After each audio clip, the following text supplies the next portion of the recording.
universe where many different kinds of opportunities exist. Yeah. So we have, journalism and new media, which would include various kinds of writing, whether for print publications or for digital publications.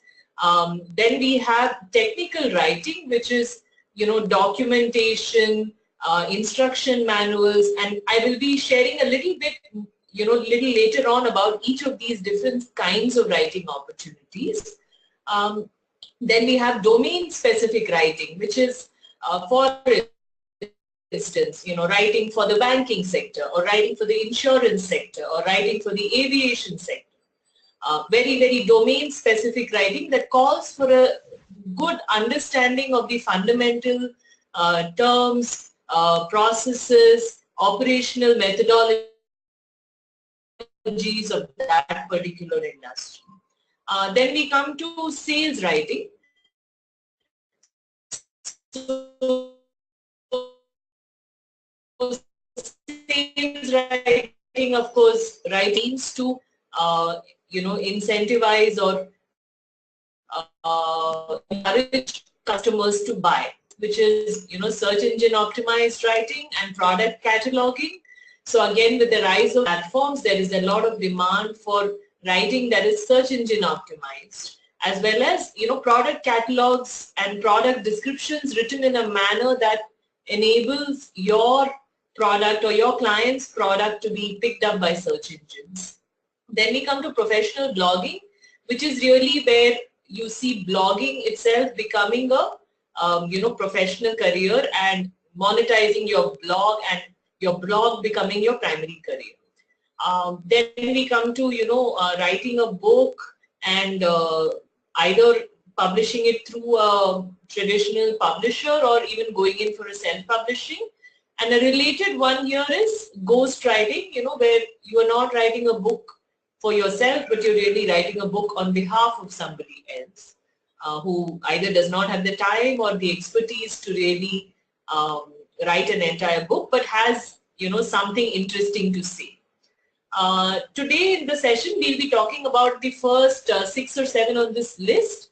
We will not really be talking about book writing and ghost writing, because those are very rarely career options for most people.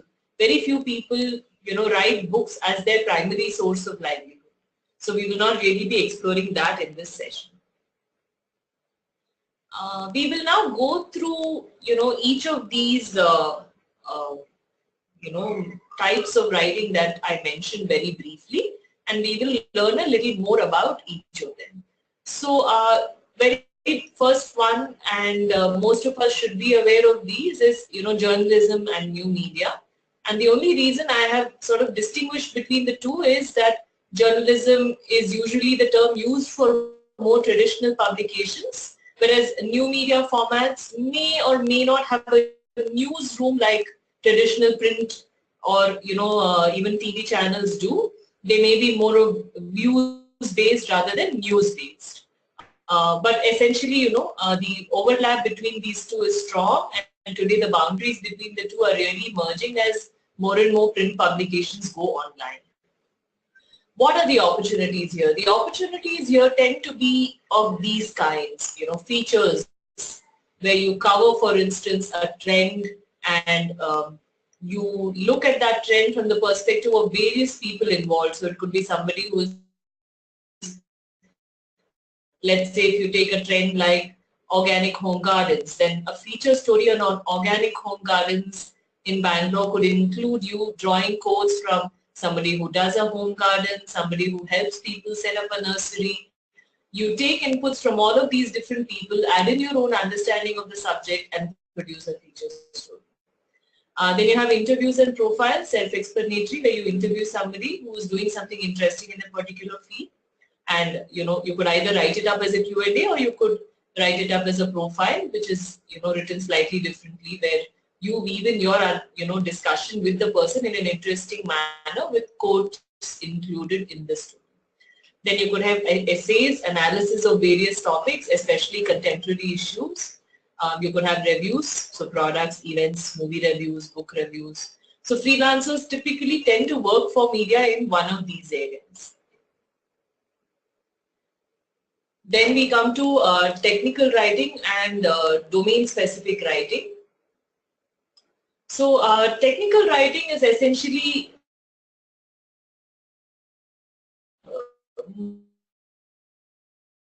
mostly one of these kinds of writing, which is, manuals and user guides which make a product. In a lot of industries now, you need a lot of documentation in order to show that you are in compliance with government norms. So for instance, in the process of building a product, what are the various, safety or other testing that has been done? This might require a lot of compliance documentation. Learning material, training material and courses essentially could be produced by a company for its own employees, for its clients. Again, white papers and industry reports. So, people in any industry, they do need a deeper understanding of what is happening in related spaces that could impact upon their work. So if you have expertise in that space, that you could be commissioned to write an industry detailed report or map the competitive landscape and look at what are the different factors that are impacting how this industry is shaping up.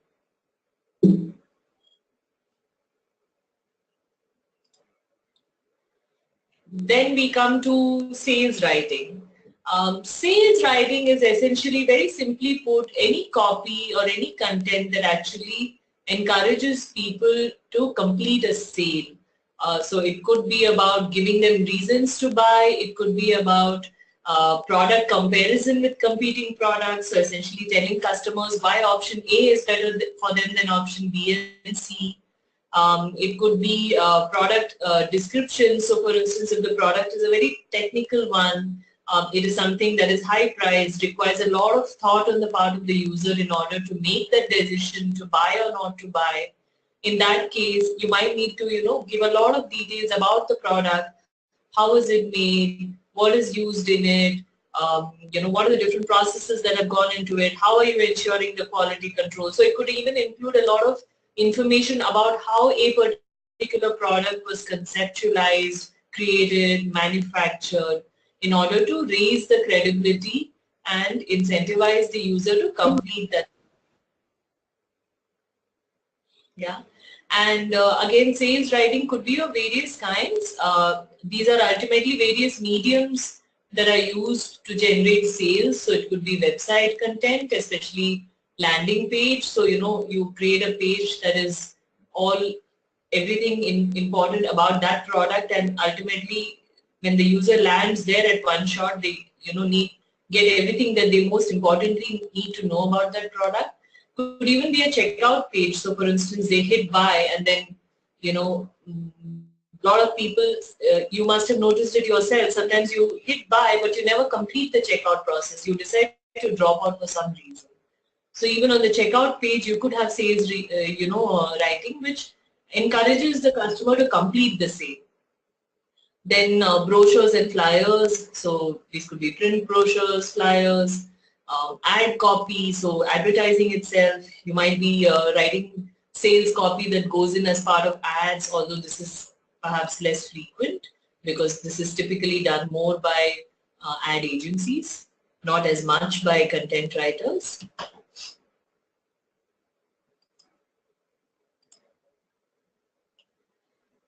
SEO writing and catalogs. SEO writing is essentially a growing market and everybody needs SEO, but the very basic level often doesn't require a lot of training. All it needs is good language skills.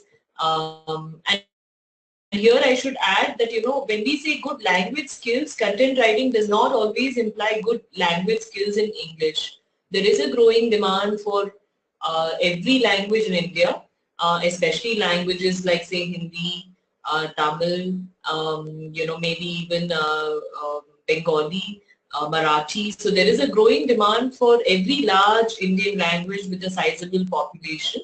So good language skills could increasingly mean not just English language skills, but other languages as well.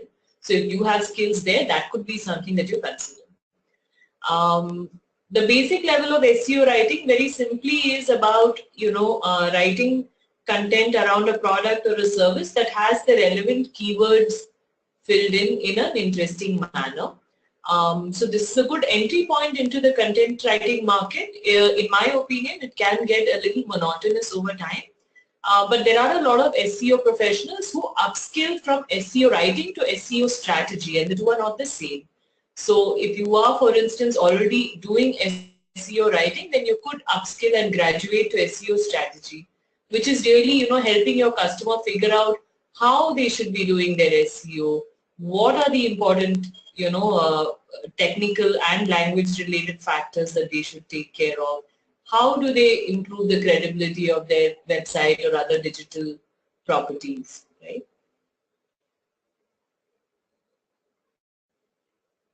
The next, opportunity that exists in the world of content writing is professional blogging. So I would assume that some of the audience here already runs, some or many in the audience today might be running a blog of your own, either as a hobby or, possibly with a mind to later on make it a professional blog. So professional blogging is essentially creating your own blog as a source of expertise on a specific area. So that area could be anything from technology to parenting to healthcare to writing to, financial to whatever it is.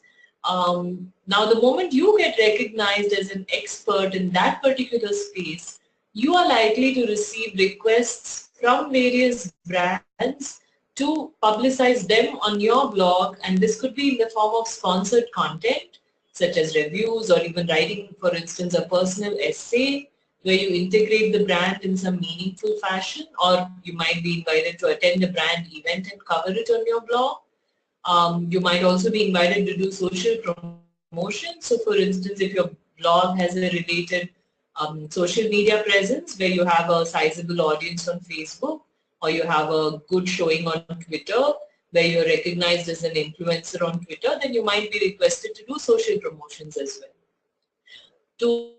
To keep in mind, professional blogging is not something that happens overnight.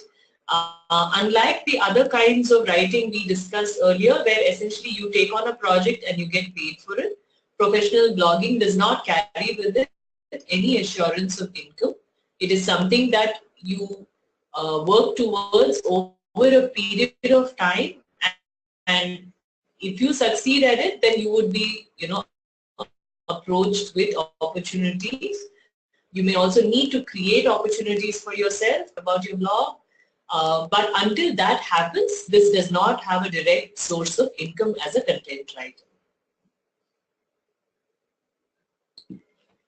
Now we've looked at all the various niches in the market. So I hope there is clarity on the fact that content writing is about a lot more than writing personal or writing specifically in just one area. It could be across different domains. It could be across different formats, and there are various kinds of opportunities. So the universe of content writing is actually vast. So that is one of the first and most important things that I wanted to clarify by giving you this overview of what are the various opportunities that exist in the market today. Now, having covered that, should you do all of this? Should you do some of it? How do you decide, especially if you are just beginning your career as a content writer? How do you decide what is it that you should be looking at? So I have a few pointers here in order to help people at the beginning of their career as a professional writer look at what areas of the market they should specialize in. And my own suggestion is always that it makes do a few things